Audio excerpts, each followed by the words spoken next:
Hey everyone, this is Bard, Kayd the Bard of TeamASHO.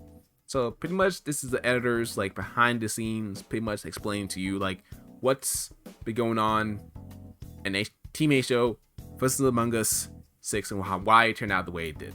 For those who have not watched the video, stop this now and go watch the video and come back because it's very important. Because I'm going to go into details of pretty much like spoils pretty much like what's going on like in the episode.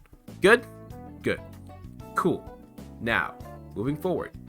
So I want to first off like explain like why it included like just the hide and seek portions when the official stream pretty much had more stuff to go with it. Well, I started this production on this episode like early December, and from the footage that I've gotten and the multiple perspectives that I had to work with, I knew there was no way I'd be able to like cut down the footage, find the music, put in the effects, and be able to get this out like before the end of December. So I decided to split this up into like multiple episodes. So pretty much this section is pretty much like a first part to like a bigger episode that I'm hoping to get out like late January, early February at the latest. So those wondering about like Pippin or Gorilla or Jelly, their time will come soon in the spotlight of regular games. So now let me get into pretty much like the story of what's happened behind TeamASHO versus Among Us 6. So I just want to let you know, TeamASHO has a canon lore.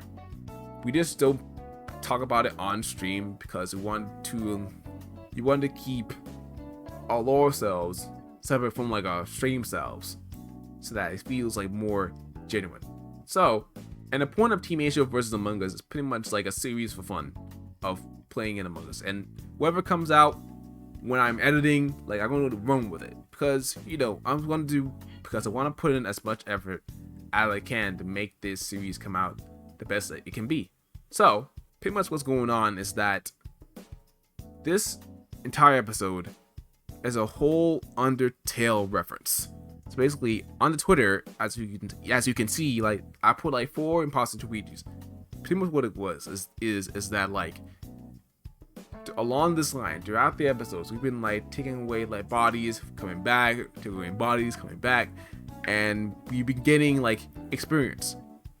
And this what happened that is one occasion in this one episode, Luigi ended up getting enough experience to where like imposter Luigi ends up coming out, just like how when Frisk takes on the genocide route and destroys the tail, kills all the monsters, he ends up unleashing Chara.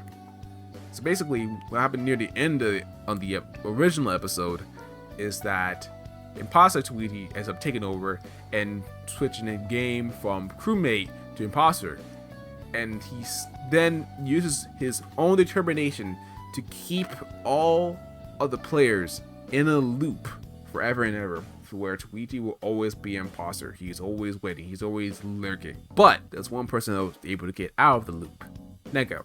Now, since Neko has played like Undertale before, she pretty much had taken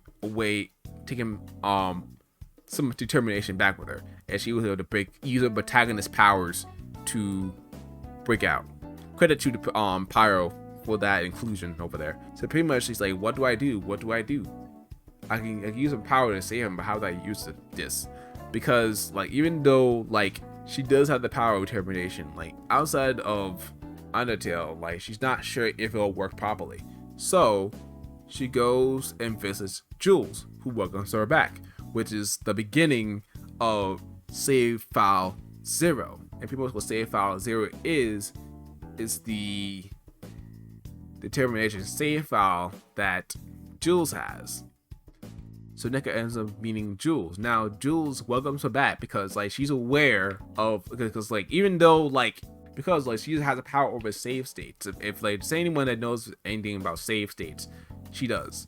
So when she sees that Neko had come out of the loop, she already knows like what Neko's going to ask her. Like she wants like a true ending.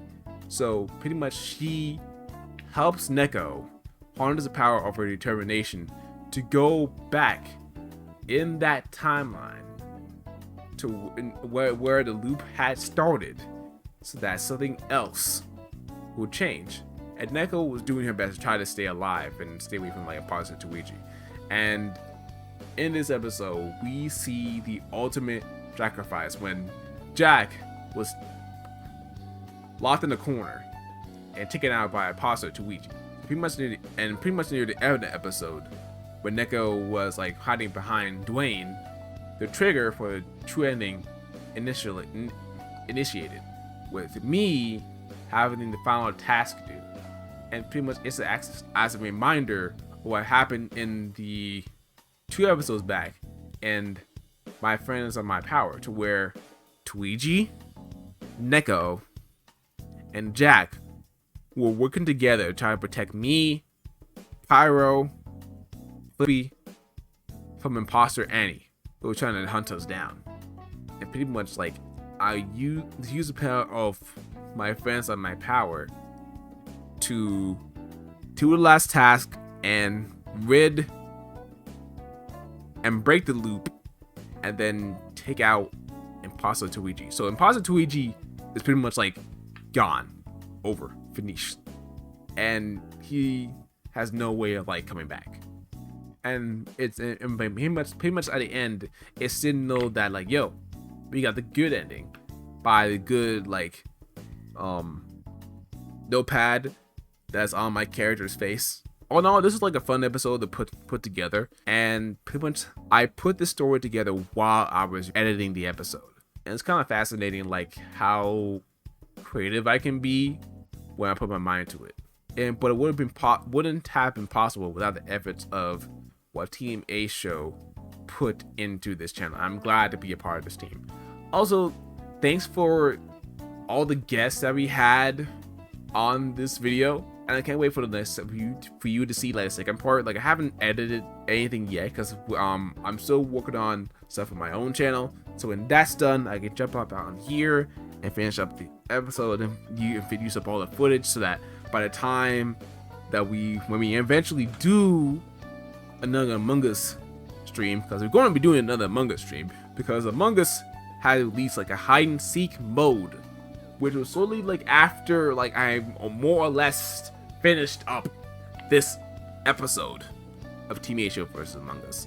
And pretty much like in my eyes, I see this video as like the end of season 1 of TeamASHO versus Among Us, because now we're going to expand into like more people, more sus, more costumes, more hilarity. Doing this series is pretty much like fun back when like it was first started, like simpler times, and over time you can see like a progression of like Among Us throughout the different episodes, because it went from like the font to the characters to like little stylistic changes, and now it's become like a very polished game. I appreciate it.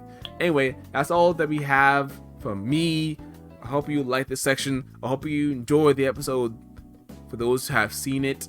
But anyways, I'll see y'all next time. Be safe, be well, be breezy.